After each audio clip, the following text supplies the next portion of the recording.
Bonjour, c'est Madame Ardin. J'espère que vous allez bien. Nous nous retrouvons aujourd'hui, avant les vacances, pour les 2 dernières classes virtuelles. Nous allons commencer tout de suite avec les mathématiques. Beaucoup de révisions au programme ce matin, mais aussi la reprise du travail sur les heures que nous avons commencé hier. C'est parti! Viens apprendre avec moi aujourd'hui. Viens apprendre avec moi aujourd'hui ce que tu auras besoin pour demain. Ce que tu auras besoin pour demain.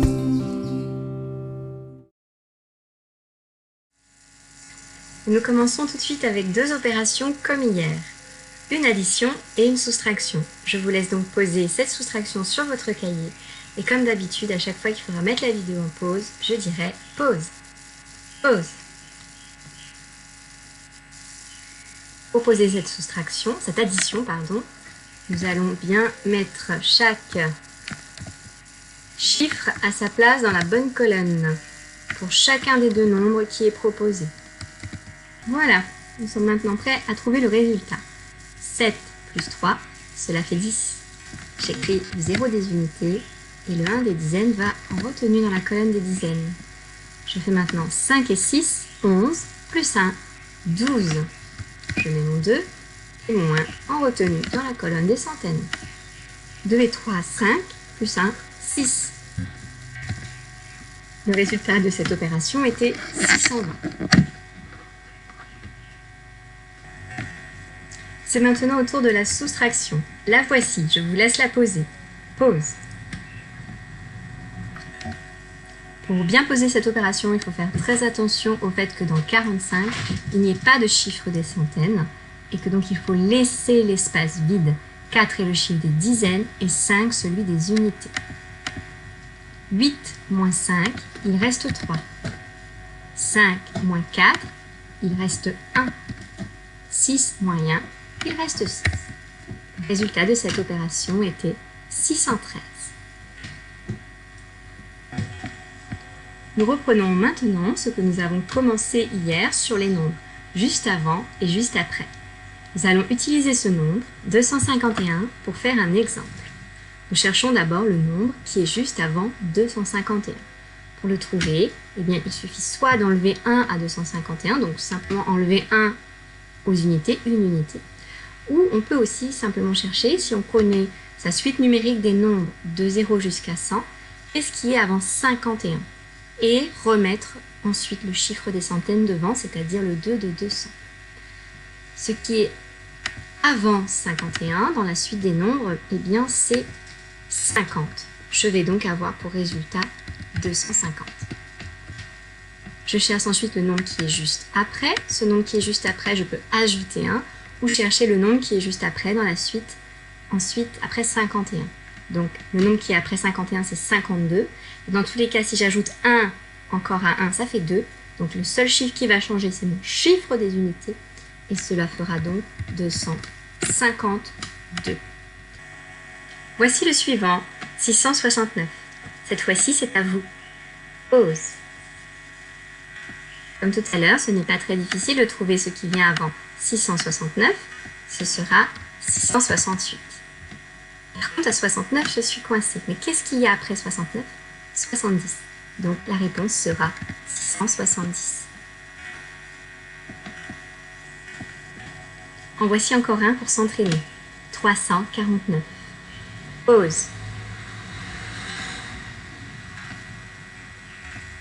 Avant 349, ce sera bien sûr 348. Et après 49, il y a 50, donc ce sera 350. Voici le suivant, 430. Il fonctionne de façon un petit peu différente. Vous n'aurez pas de mal à trouver le nombre juste après, mais plutôt le nombre juste avant.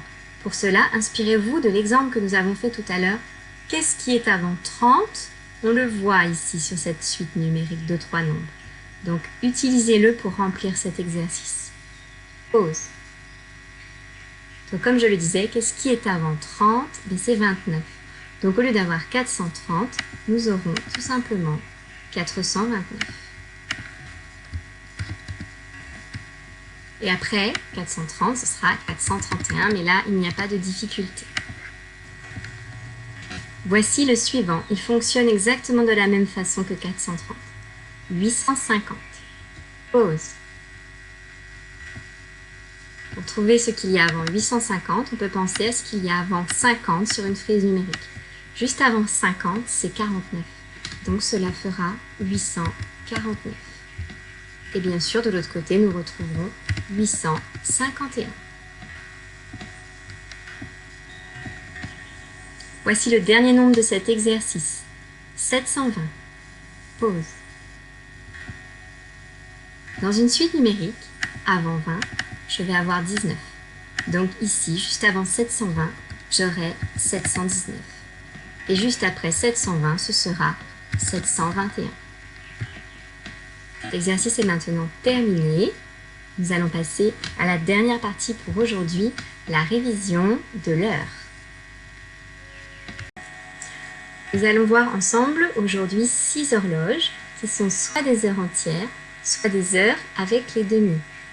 Je vous rappelle que l'aiguille rouge correspond aux heures et qu'il faut donc lire les chiffres qui correspondent en face, que l'aiguille bleue correspond aux minutes et que ce sera soit 0 minutes si elle est pointée sur le 12, soit 30 minutes si elle est pointée sur le 6 et qu'on lit aussi cette heure-là et demi. Allons-y. Quelle heure est-il sur ma première horloge? Pause.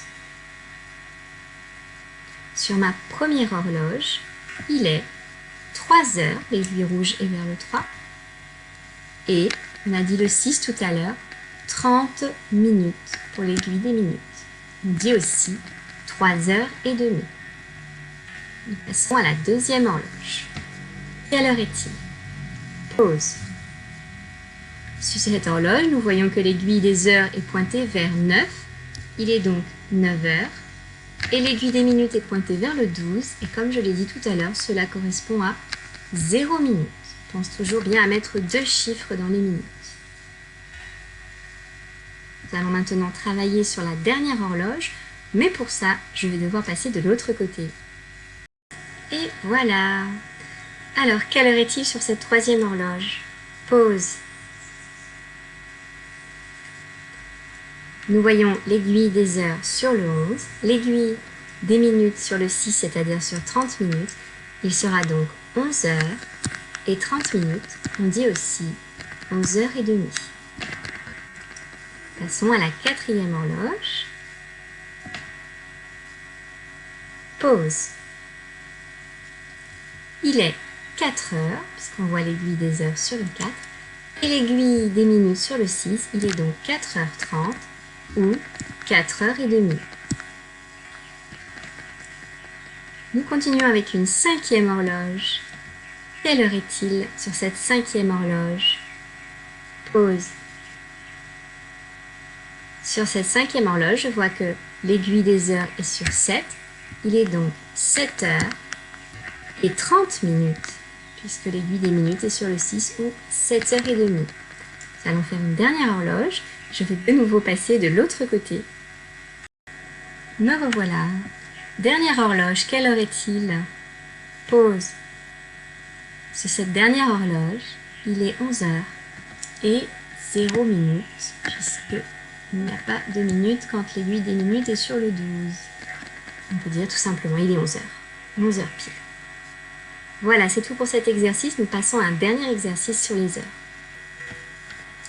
Dans cet exercice, comme vous le voyez, j'ai une horloge qui n'a pas d'aiguille. Alors je vous invite peut-être à tracer une horloge rapidement sur un cahier ou sur une ardoise, comme ça vous n'aurez qu'à effacer les aiguilles. Ou au moins à essayer d'imaginer où pourraient être les aiguilles avant que je ne donne la réponse. Nous commençons. Où seraient placées mes aiguilles si je vous demandais de faire 3 heures? S'il était 3 heures, où sont placées les aiguilles? Pause. S'il était 3 heures, l'aiguille des heures serait pointée en direction du 3. Je vous rappelle que c'est la plus petite des deux aiguilles et qu'en général nous la faisons en rouge. Comme il n'y a pas de minutes, l'aiguille des minutes sera placée en face du 12. Cette aiguille est bleue et elle est plus grande. Voici 3 heures. Aviez-vous trouvé? Nous faisons maintenant 5h30. 5h30. Pause. Pour faire 5h30, il faudra que mon aiguille des heures soit sur le 5, mais pas tout à fait en réalité. Vous vous souvenez, pour les demi, en réalité, l'aiguille est entre le 5 et le 6. Et comme c'est 5h30, pour que ce soit et demi, je vais mettre mon aiguille des minutes en face du 6. On sait que ça vaut et demi pour les minutes. Voici 5h30. Nous faisons maintenant 8h. 8h. Pause.